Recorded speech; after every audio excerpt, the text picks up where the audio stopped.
Dios les bendiga, hermanos. Al nombre de Cristo, damos gracias a nuestro Dios y también al comité ejecutivo por tomarme en cuenta para esta parte. Dios es fiel con nosotros. También nosotros debemos serle fiel a Dios en este tiempo. Pues voy a leer un versículo de la palabra de Dios en Deuteronomio capítulo 31. Se puede poner de pie. Vamos a leer solamente ese versículo.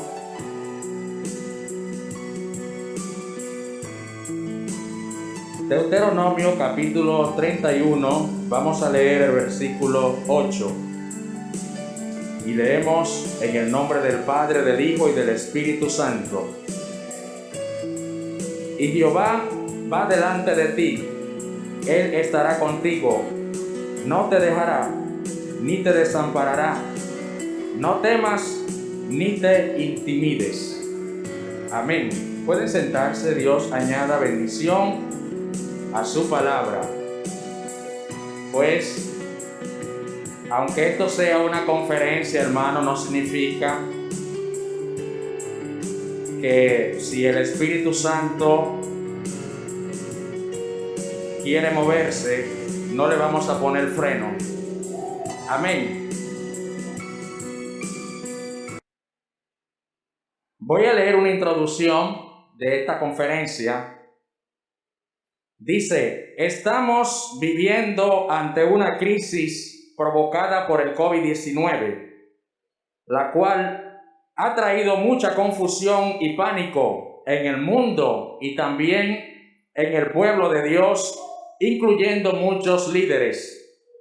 Esta pandemia ha puesto de manifiesto la fidelidad, pero también la infidelidad y la falta de fundamento de muchos cristianos de la Iglesia del Señor.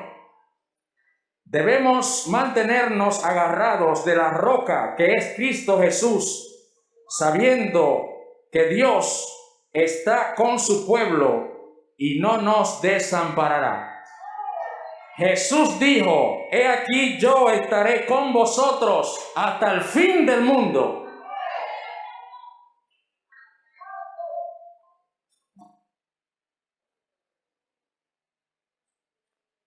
Tenemos 5 eventos que vamos a mencionar en este tema titulado El liderazgo cristiano en tiempos de crisis. El liderazgo cristiano en tiempos de crisis. Y vamos a mencionar 5 eventos de 5 líderes de la Biblia que nos sirven de ejemplo para que nosotros también sigamos esa misma línea. Los líderes llamados por Dios inspiran a otros en vez de quejarse. Los líderes llamados por Dios inspiran a otros en vez de quejarse. Es el punto número 1.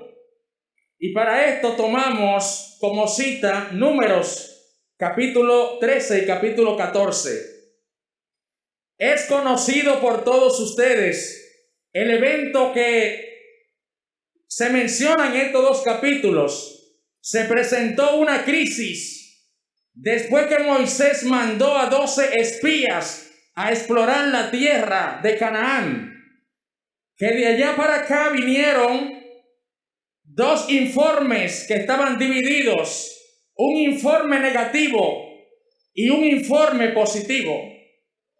El informe negativo decía: nosotros no podemos habitar esa tierra, nosotros no podemos conquistar a Canaán.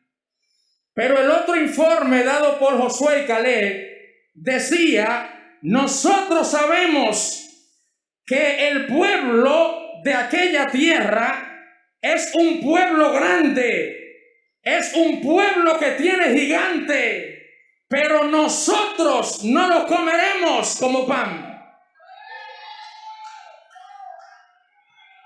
O sea, estamos viendo una crisis que se presentó en este evento.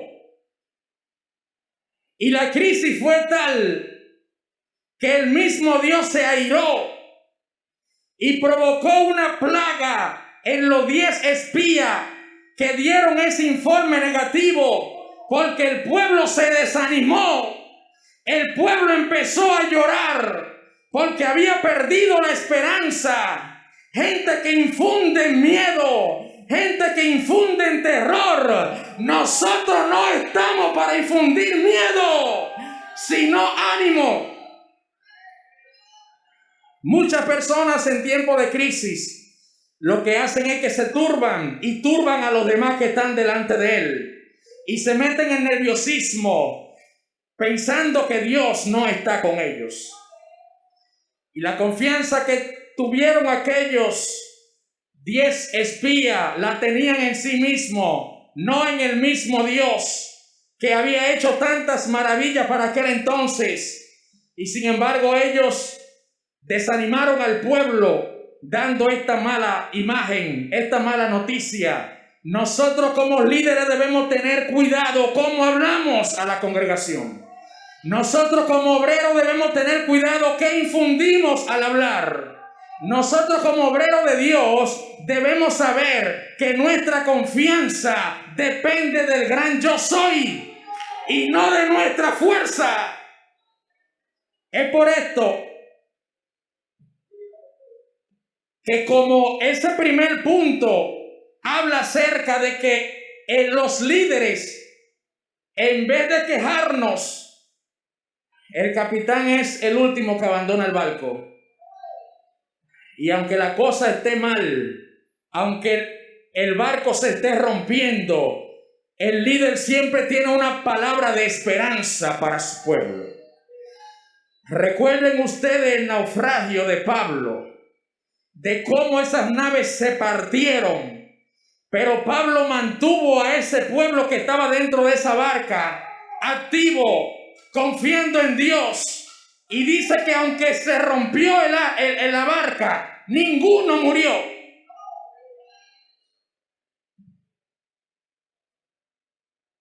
El punto número 2, los líderes llamados por Dios consultan a Dios. Los líderes llamados por Dios consultan a Dios para tomar cualquier decisión, para hacer cualquier cosa. Y esto es con respecto a lo que dice Josué capítulo 7. La Biblia registra en este capítulo que fueron a reconocer la tierra de Jai y que de allá para acá solamente ellos dijeron: no vamos a molestar al pueblo, solamente manda 2,000 o 3,000 hombres para conquistar la tierra de Ai, porque son muy pocos.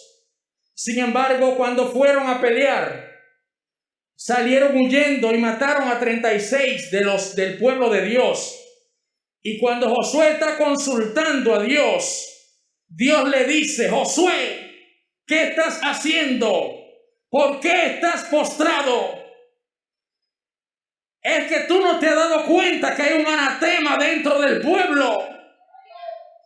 Un anatema llamado Acán, cuyo nombre significa uno que causa problemas, y que había tomado del anatema y se había llevado eso para su casa. Pero el pueblo pereció en esa guerra porque tuvieron que salir huyendo por causa de una sola persona que estaba tomando del anatema. ¿Qué significa esto, hermano? Siempre van a aparecer personas que toman del anatema. Siempre van a aparecer gente que no están bien. Pero esa persona fue sacada junto con su familia y apedreada. El mismo Dios le dio la orden a Josué para que hiciera esto. Esto significa, hermanos, que frente a esa derrota Josué tuvo una consulta con Dios, una consulta para ver qué estaba pasando, por qué salieron huyendo. Había una causa, había una razón, y esta razón es que esta persona no se había consagrado, sino que se dejó llevar de la tentación. Se dejó llevar de la tentación y cogió lo que no le pertenecía. En el punto número 3, los líderes llamados por Dios confían en Dios. Los líderes llamados por Dios confían en Dios. Y lo que pasó con Daniel en el capítulo 6, donde registra la Biblia que a pesar de que Daniel estaba en un pueblo extranjero, una nación que no era la de él, nunca se apartó de Dios, nunca dejó de orarle a Dios, sino que se mantuvo fiel a su Dios. Habían unas personas que sabían que en Daniel había un espíritu superior a ellos y que por tanto no tenían forma de cómo demostrar lo contrario. Es una historia muy conocida. Lo que le pasó a Daniel, aquellos sátrapas quisieron poner ocasión para tergiversar el plan que Dios tenía con Daniel. Porque ellos sabían que el rey estimaba a Daniel. Ellos sabían que el rey había depositado su confianza en Daniel. Entonces la Biblia registra que a través de ese decreto que ellos le hicieron firmar al rey de que ninguna persona durante 30 días pudiera adorar a ningún tipo de Dios, le pusieron una camisa de fuerza. El decirle a un evangélico, tú no puedes adorar a Dios, es provocar al Dios de los escuadrones de Jehová. El decir a un pueblo que tú no puedes alabar a Dios es provocar un problema. Esto le pasó a estas personas. Había un hombre fiel llamado Daniel que se había propuesto agradar a Dios. Propuso en su corazón no contaminarse con la comida del rey. Propuso en su corazón servirle a Dios. Y fue sorprendido orando en su casa. Fue sorprendido alabando a Dios. Y después que el rey se dio cuenta de que todo fue un plan, quiso echar para atrás, quiso ayudar a Daniel, pero ya no podía, porque cuando se lanzaba un decreto firmado, sellado por el rey, no había retroceso. Entonces, ¿qué resulta? Que la Biblia dice claramente que este hombre fue lanzado a aquel foso donde estaban los leones que lo tenían hambriento, específicamente para lanzar personas, leones que duraban días sin comer, para cuando le lanzaran una persona lo devoraban en el aire. Y fue lanzado, dice la Biblia, en aquel lugar. Un tiempo de crisis para Daniel. Un tiempo de crisis que estamos viviendo nosotros en este tiempo. Pero Dios nunca se ha apartado de su pueblo. Y por eso la Biblia dice que el rey se le fue el sueño. El rey empezó a pensar qué pasaría con Daniel. Se le fue el sueño y de muy de mañana fue donde estaba el foso y desde afuera voció, quizá no con ánimo: Daniel, Daniel, el Dios al cual tú le sirves continuamente, ¿ha podido librarte de la boca de estos leones? Y la Biblia dice que desde el foso se oyó una voz que decía: vive Rey para siempre. El Dios al cual yo le sirvo continuamente ha cerrado la boca a estos leones y ha enviado su ángel. En otras palabras, no tengo ni un rasguño, porque Dios mandó su ángel, el cual le cerró la boca a estos leones. Solamente tenemos que serle fiel a Dios. Frente a esta crisis, hermanos, nosotros no podemos permitir que esta crisis acabe con nosotros. Nosotros no podemos permitir que la crisis apague el gozo de la salvación. Nosotros no vamos a permitir que esta crisis sea la tumba de muchos cristianos. Y es por esto, hermano, que el rey, al ver esta maravilla, este prodigio de cómo Dios libró a Daniel, aunque el rey era un hombre pagano, aunque el rey no temía a Dios, aunque el rey no conocía a Dios, pero sí él sabía que el Dios de Daniel era un Dios vivo, era un Dios que no había que cargarlo, era un Dios que no era una imagen. Entonces escribió otro decreto a todas las naciones vecinas, a todos los pueblos, tribus, ciudades. Escuchen este decreto. A partir de ahora, todos los pueblos tienen que adorar al Dios de Daniel. Aleluya. El Dios que le cierra la boca a los leones está con nosotros. Y por tanto no debemos de temer lo que pueda padecer en este tiempo. La gente sabe que los evangélicos tenemos un Dios vivo y de poder. Los líderes llamados por Dios toman decisiones difíciles. Punto número 4. Los líderes llamados por Dios toman decisiones difíciles. Hay decisiones que son difíciles de tomar. Hay decisiones que hay que tomarla por obligación. Hay decisiones que hay que tomarla en medio de una crisis. Hay decisiones que hay que tomarla en medio de un problema. Y es lo que le pasó a Esther. Se habla en el capítulo 4 de que había un plan por parte de Amán. Amán que estaba pegado con el rey. Sin embargo, ya Esther era esposa del rey. Y a pesar de que era esposa del rey, a pesar de que ya tenía un tiempo con el rey, ni siquiera ella podía entrar a la cámara del rey sin permiso.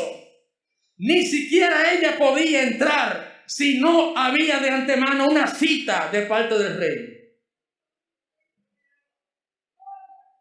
Entonces la Biblia habla de que Mardoqueo, le mandaron varios mandados a Mardoqueo diciéndole, porque había un decreto de que se iba a exterminar al pueblo judío. Iban a matar a todos los judíos. Y en el último mensaje que Mardoqueo le mandó a Esther, le mandó a decir: Esther, no creas que porque tú estés con el rey, no creas que porque tú estés pegada con el rey, tú te vas a librar de eso. Si tú cierras la boca, Dios enviará alivio de otra parte. Óyelo bien. Esther, en este tiempo, ¿dónde están las Esther de este tiempo? ¿Dónde están las Esther de este tiempo que van a tomar una decisión? Porque si Esther se calla, Dios va a mandar alivio de otra parte.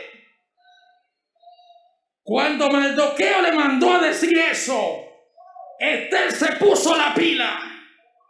Porque todavía ella como que no había reaccionado bien. Y entonces se puso en la cosa y le mandó otro mandado a Mardoqueo. Y le dijo: ve y dile a Mardoqueo que reúna al pueblo.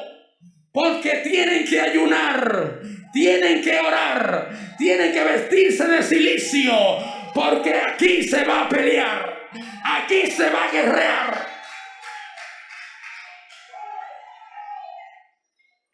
Y luego dijo, yo por mi parte estaré ayunando con mis doncellas también. Y aunque no sea el día de la cita que el rey me puso, aunque yo no puedo entrar a la cámara del rey, yo me voy a presentar delante del rey. Y si perezco, que perezca. Una decisión sabia, una decisión difícil, una decisión que Dios vio, esa decisión de Esther. Cuando el pueblo de Dios se dispone a hacer algo para él, Dios lo respalda.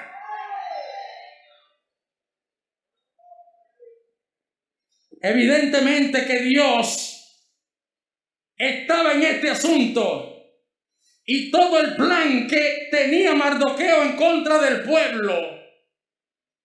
Ustedes conocen la historia de cómo se deshizo.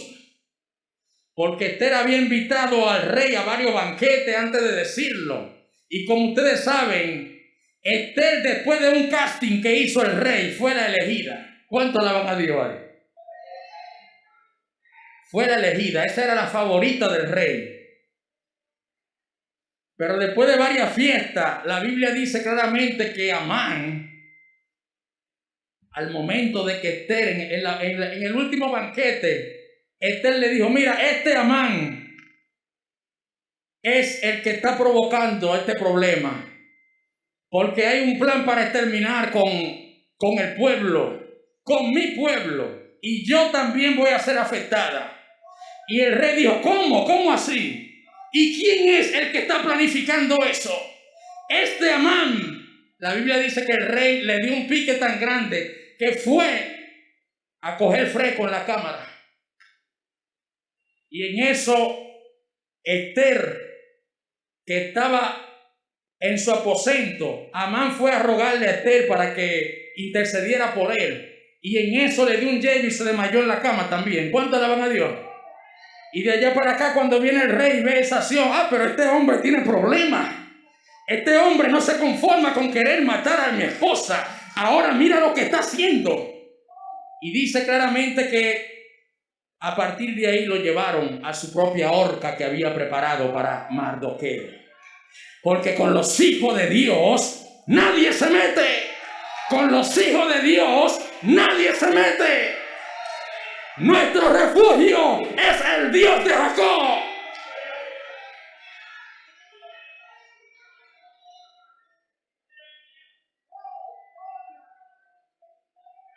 Punto número 5. Los líderes llamados por Dios le creen a Dios. Los líderes llamados por Dios le creen a Dios. La Biblia registra en Jueces capítulo 6 hasta el capítulo 8 de que Gedeón, en un tiempo de crisis, había una crisis económica, había una crisis de alimento, estaba el pueblo pasando por una situación difícil, no había alimento. Y los madianitas estaban azotando al pueblo de Israel. Y la Biblia registra que Gedeón estaba en el lagar y estaba sacudiendo el trigo. Como ustedes saben, el lagar es un lugar donde se exprimen, se pisotean las uvas, lo cual indica que no es el lugar para sacudir trigo. Pero el único que estaba en eso era Gedeón. Y dice que él estaba sacudiendo ese trigo con el propósito de esconderlo de los madianitas. ¿Qué significa esto, hermano? Primero, el trigo era muy poco para caber en un lagar, porque el trigo tenía que ser aventado en un piso amplio que tuviera a una altura para que la brisa, el aire, le diera y sacudiera la paja. Sin embargo, el lagar es un lugar cerrado y ahí no entraba la brisa. Entonces él estaba sacudiendo el trigo en el lugar que no le correspondía. ¿Pero y por qué? Es que había una crisis, hermano. Cuando hay una crisis, las cosas se descontrolan. Cuando hay una crisis, tenemos que agarrar lo que esté a nuestro alcance. Cuando hay una crisis, aunque una cosa sea para hacer algo, tenemos que agarrarla para hacer otra cosa. Porque la crisis provoca que la gente se active. Entonces eso le pasó a Gedeón. Estaba sacudiendo el trigo donde se exprimían las uvas. Y el ángel de Jehová le apareció a Gedeón y le dijo: Gedeón, varón esforzado, varón valiente. ¿Por qué Dios le dijo así? Porque era el único que estaba arriesgando su vida para sacudir el trigo en un lugar que goza. Y Dios lo escogió por eso. Porque el verdadero líder se conoce en la crisis. Ser líder donde todo está bien es una papita. ¿Cuánto alaban a Dios? Ser líder donde todo va bien, viento en popa, cualquiera lo puede hacer. Óigalo bien, cualquiera puede ser líder así. Pero cuando un líder se forja en medio de una crisis, es un verdadero líder.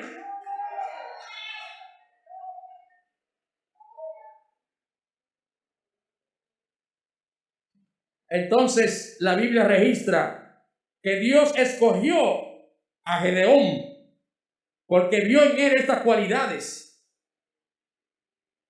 Y luego entonces se organizó el asunto de la guerra contra los madianitas. 32,000 personas bajaron supuestamente para pelear. Y Dios le dijo a Gedeón: hay demasiada gente aquí.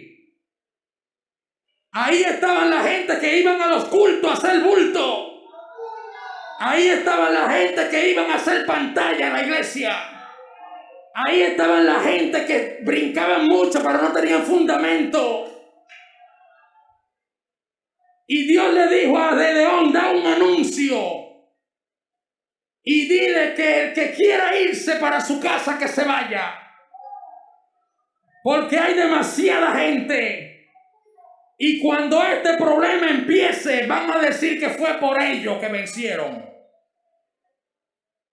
Y la Biblia registra que cuando se dio el anuncio se fueron 22,000 personas y solamente quedaron 10,000. ¿Cuánto alaban a Dios ahí? Aleluya. Santo sea el nombre de Dios. ¿Dónde están los líderes de este tiempo? ¿Dónde están los que defienden la doctrina del arca de salvación? ¿Dónde están los que se levantan a orar? ¿Dónde están los que ayunan?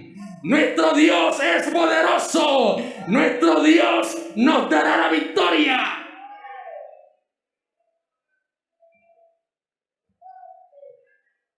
Y la Biblia registra que a esos 10,000 Dios le da otra instrucción a Gedeón. Quizás Gedeón ya estaba un poco chivo, como dicen, porque usted sabe cuánto había del otro lado. Había 120,000 por un lado y 15,000 por otro. O sea que un enemigo compuesto por 135,000 gente. Y ya mire por dónde van, por 10,000. Para enfrentar a 135,000. Sin embargo, Dios le dice a Gedeón que lo lleve al río para él hacer una prueba que después hablamos. Aleluya. Gedeón, solamente llévalo al río, que de lo demás me encargo yo. Y después que está en el río, que entonces sepáralo, ahora separa a todo el que esté lamiendo el agua como perro, ponlo en un lado. Aleluya. Y a los que estén entonces con su espada en la mano, llevándose el agua a la boca con las manos, ponlo también de otro lado. Que yo te voy a decir quiénes son los que se van a quedar. Aleluya. Ahí estaban, hermanos, los chismosos de la iglesia. Ahí estaban los que murmuraban en la iglesia. Ahí estaban los que no prestan la batea y tampoco lavan. Pero Dios siempre tiene un grupo reservado. Dios siempre tiene gente que le son fiel. Dios todavía tiene 7,000 que no han doblado su rodilla a los Baales. Y por eso, hermano, la Biblia registra que todo aquel que se llevó el agua con las manos fue lo que Dios escogió.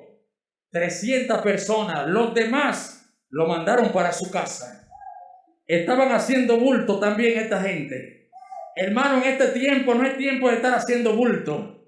Tenemos que cuidarnos. Tenemos que establecer la diferencia. Óigalo bien, hermano. En este tiempo se ha levantado una ola de predicadores que solamente hacen mucha bulla y cero palabra de Dios. Los pastores debemos cuidar el púlpito de Dios. Saber a quién vamos a poner a predicar. Hay gente, hermano, que no están bien delante de Dios. Hay gente que están predicando cosas raras. Hay gente que están predicando otro evangelio. Tenemos que abrir los ojos.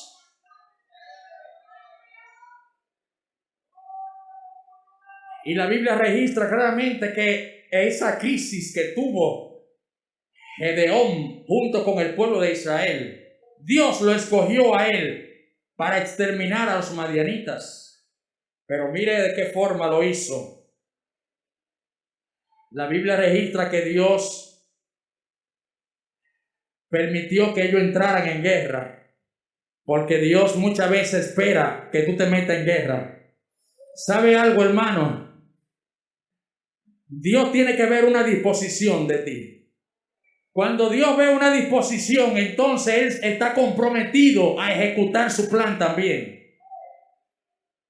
Porque desde que Dios vio que ellos empezaron a organizarse 3 escuadrones de a 100 cada uno para rodear el campamento de los madianitas, entonces Dios se metió en el pleito también. Y la Biblia dice que se mataron entre ellos. Creó una confusión Dios entre ellos mismos. Se mataron entre ellos, y de esos 300 valientes fueron los que acabaron con los madianitas junto con el poder de Dios. La pregunta es, ¿eres tú de los 31.700 o eres de los 300? ¿Cuánto alaban a Dios ahí? Hace falta mucho Gedeón en este tiempo. Hacen falta Daniel en este tiempo. Hace falta Esther en este tiempo. Hace falta Josué en este tiempo. Dios está buscando líderes comprometidos con Él. Líderes que le crean a Él. Líderes que no se turben, sino que mantengan su confianza en Dios. Recomendaciones.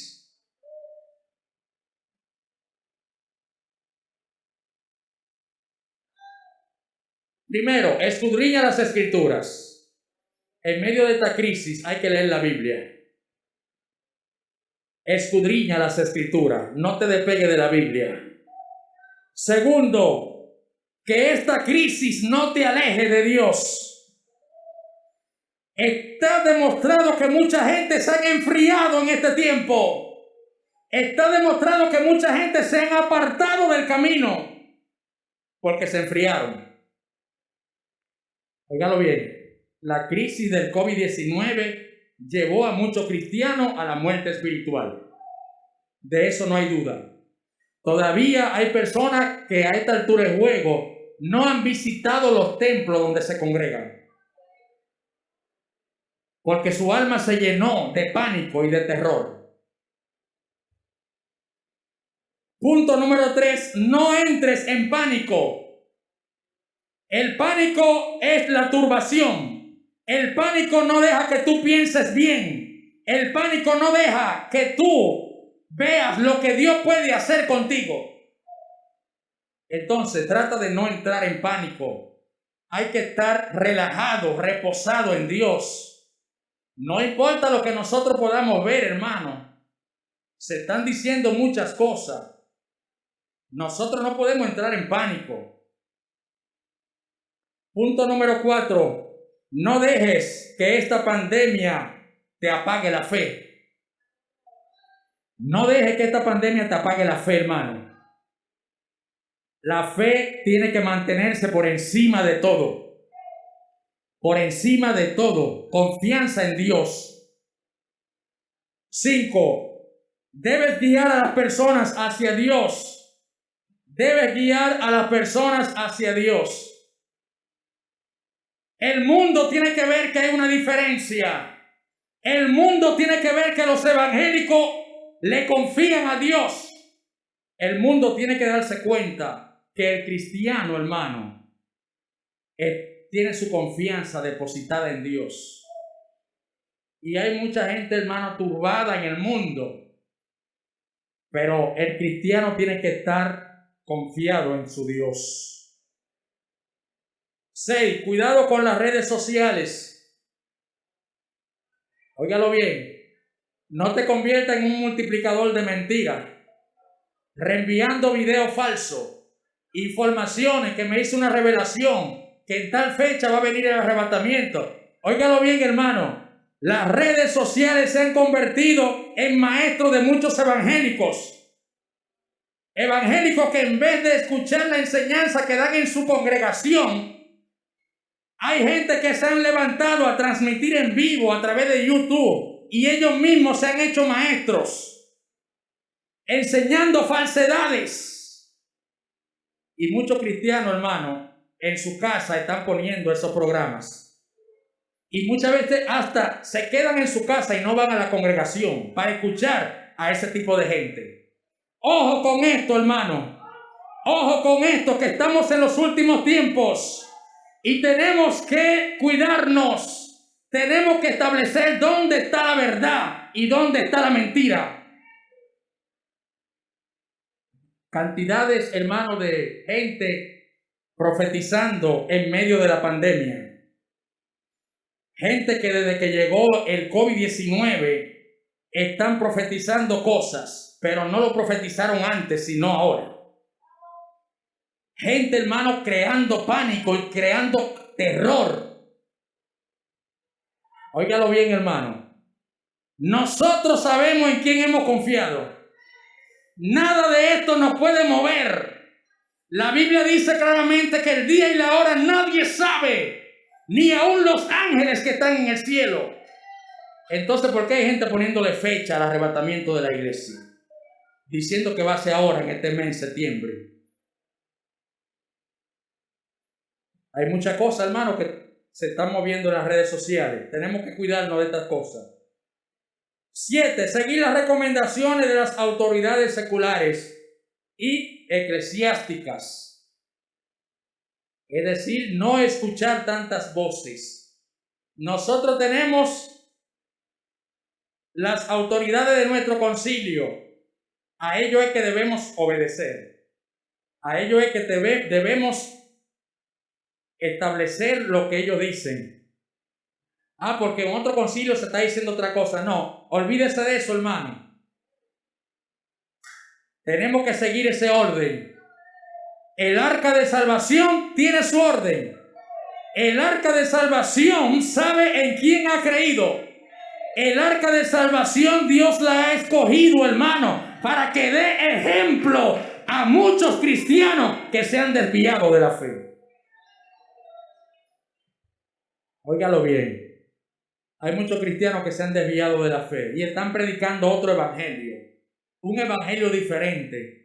Nosotros tenemos que mantener nuestro principio por encima de la cabeza del diablo. El diablo, hermano, no puede querer gobernar la iglesia de Dios. Nosotros tenemos que mantener nuestro principio. No importa que te digan viejo, no importa que te digan anticuado. Tenemos que mantener nuestros principios. Conclusión. Esta crisis es una oportunidad para demostrar, primero, lo que Dios puede hacer a través de su iglesia. Esta crisis es una oportunidad para demostrar lo que Dios puede hacer a través de nosotros. Entonces, hermano, vamos a convertir la crisis en una oportunidad para seguir avanzando, para seguir hacia adelante en el Señor. Segundo, que no estamos solos. La iglesia del Señor no está sola. Con nosotros está el león de la tribu de Judá. Óigalo bien. Y si nos ponemos a observar, hermanos, varios de los salmos que David escribió y que se lo dedicó también a Asaf, al músico principal, como el Salmo 20, que dice: Jehová te oiga en el día del conflicto, que Jehová haga resplandecer su rostro sobre ti,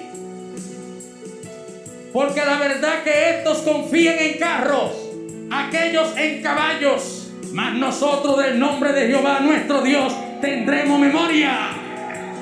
Ellos flaquean y caen, mas nosotros nos levantamos y estamos de pie. Salva Jehová, que el rey nos oiga el día que lo invoquemos. Todavía hay evangélicos que no saben a quién le sirven. ¿Por qué te turba? ¿Por qué te turba? Si tú le sirves al Dios verdadero.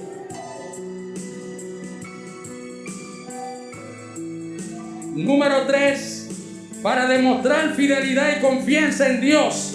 Una oportunidad para demostrarle si tú eres fiel a Dios. Fiel en las buenas y en las malas. Hay gente que son fiel por un tiempo y después no son fiel. Pero eso no es fidelidad, eso no sirve. La fidelidad es hasta la muerte. Sé fiel hasta la muerte y yo te daré la corona de la vida. De eso es que la Biblia habla. 4, para demostrar que no le servimos a Dios por circunstancias. No le servimos a Dios por una circunstancia. No le servimos a Dios porque tenemos la nevera llena de productos. No. No le servimos a Dios porque tenemos cosas materiales. No. Sino hacer como Job. Jehová Dios, Jehová dio, Jehová quitó. Sea el nombre de Dios bendito, sea el nombre de Dios glorificado. Nosotros no le servimos a Dios por bienes materiales, le servimos a Dios de corazón, porque Él es nuestro Dios. Y por encima de la escasez que pudiésemos estar pasando, hermano, tenemos que mantenerle fiel a Él. Para demostrar, punto número 5 y último, para demostrar que Dios cuenta contigo. Dios cuenta con nosotros, hermano. Dios cuenta con nosotros. No podemos hacer que Dios quede mal.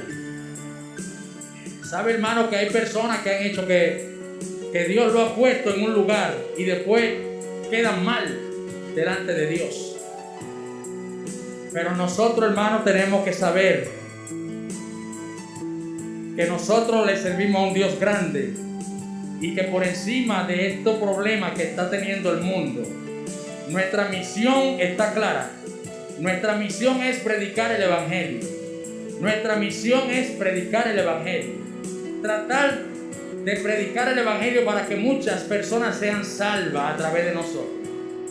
Y mantenernos firmes en el camino, sin importar lo que las circunstancias nos puedan traer. Aunque la nevera esté en doble A, agua arriba, agua abajo, en el medio, no importa, yo le sirvo a Dios. No importa que no haya alimento, no importa que no haya agua, nosotros le servimos a Dios, hermano. Cuando la cosa se apriete y usted ve, hermano, que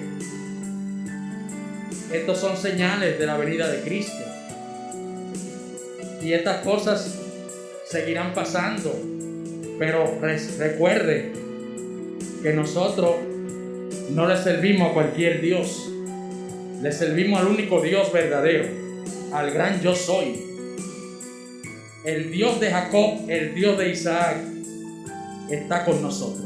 Dios te bendiga, Dios te guarde.